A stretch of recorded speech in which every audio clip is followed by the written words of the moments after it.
வணக்கம், welcome to Sam's kitchen. இது உங்கள் சாம். இன்னைக்கு நம்ம பார்க்க போகிற டிஷ் மிளகாய் கிள்ளி போட்ட சாம்பார். நல்ல துவரம்பருப்பு மணக்க பெரியவங்க குழந்தைங்க எல்லாம் விரும்பி சாப்பிடக்கூடிய அருமையான சாம்பார் இன்னைக்கு நம்ம பார்க்க போகிறோம்.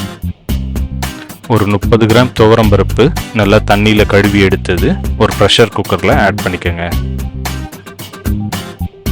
கூடவே ஒரு பெரிய சைஸ் தக்காளி கட் பண்ணி போட்டுக்கோங்க.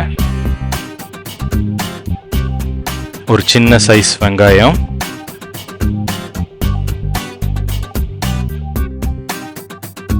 ரெண்டு பல்லு பூண்டு,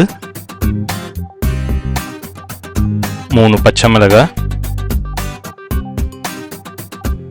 கொஞ்சமா கொத்தமல்லி, ஒரு சிட்டிகை பெருங்காயம், 1/2 ஸ்பூன் உப்பு, 1 ஸ்பூன் நெய். இதெல்லாம் முங்குற அளவுக்கு தண்ணி விட்டுக்கோங்க. இந்த அளவுக்கு ஒரு 600 ml விட்டுக்கலாம்.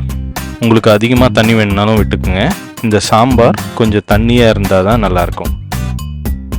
குக்கரில் மூடி போட்டு விசில் போட்டு ஒரு 7 to 8 விசில் குக் பண்ணுங்க. இதெல்லாம் தனியாக வேகட்டும். நம்ம இப்போ தாளிப்பு ரெடி பண்ணிக்கலாம். கடாயில் 3 ஸ்பூன் எண்ணெய் விட்டுக்கோங்க.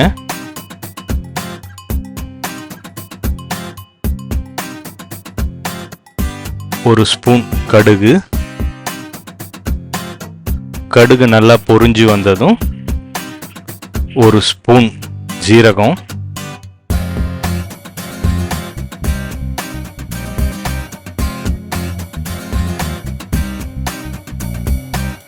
இது கூட கொஞ்சமா கருவேப்பிலை,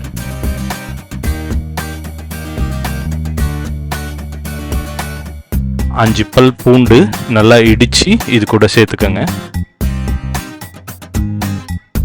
5 இல்ல 6 வரமிளகா நல்லா கிள்ளி போட்டுக்கோங்க.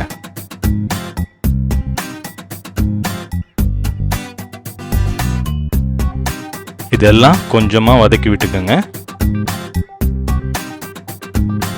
இதெல்லாம் கருகக்கூடாது. ஒரு 30 செகண்ட்ஸ் வதக்கினா போதும்.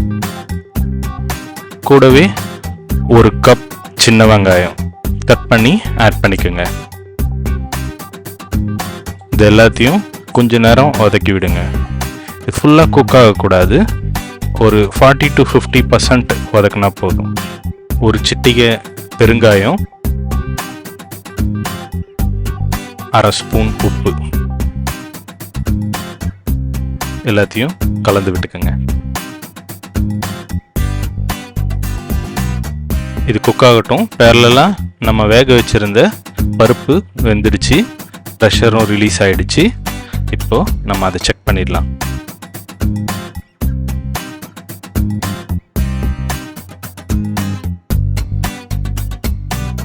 பருப்பு நல்லா வெந்துடுச்சு. இது எல்லாத்தையும் கொஞ்சம் நல்லா மசிச்சு விட்டுக்கோங்க. பருப்புலாம் தெரியாத அளவுக்கு நல்லா அந்த தக்காளி வெங்காயம் எல்லாத்தையும் சேர்த்து நல்லா மசிச்சு விட்டுக்கோங்க.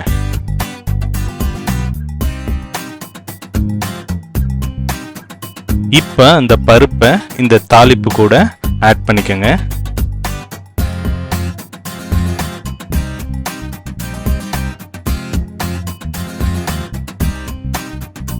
இது கூட ஒரு 1/4 ஸ்பூன் மஞ்சத்தூள் ஆட் பண்ணி நல்லா கலந்து விட்டுக்கோங்க. பருப்பு ஏற்கனவே நம்ம தனியாக வேக வச்சிட்டோம். அதனால் ரொம்ப குக் பண்ணணும்னு அவசியம் இல்லை. ஒரு 2 நிமிஷம் கழித்து ஒரு 30 ml புளி தண்ணி இது கூட ஆட் பண்ணி நல்லா கலந்து விட்டுக்கோங்க.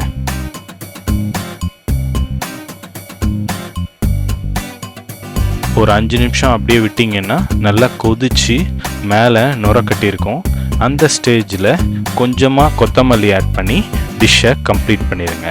நம்ம மிளகாய் கிள்ளி போட்ட சாம்பார் ரெடி. எந்த ஒரு காம்ப்ளிகேட்டட் ஸ்டெப்ஸும் இல்லாமல் ஈஸியாக ப்ரிப்பேர் பண்ணக்கூடிய ஒரு மிளகாய் கிள்ளி போட்ட சாம்பார். இதை நீங்கள் ஒயிட் ரைஸ் கூட வச்சு சாப்பிட்டிங்கன்னா ரொம்ப அருமையாக இருக்கும். இதை நீங்களும் ட்ரை பண்ணுங்க, சப்ஸ்கிரைப் பண்ணுங்க, கமெண்ட்ஸ் பண்ணுங்க. See you next delicious dish. நன்றி, வணக்கம்.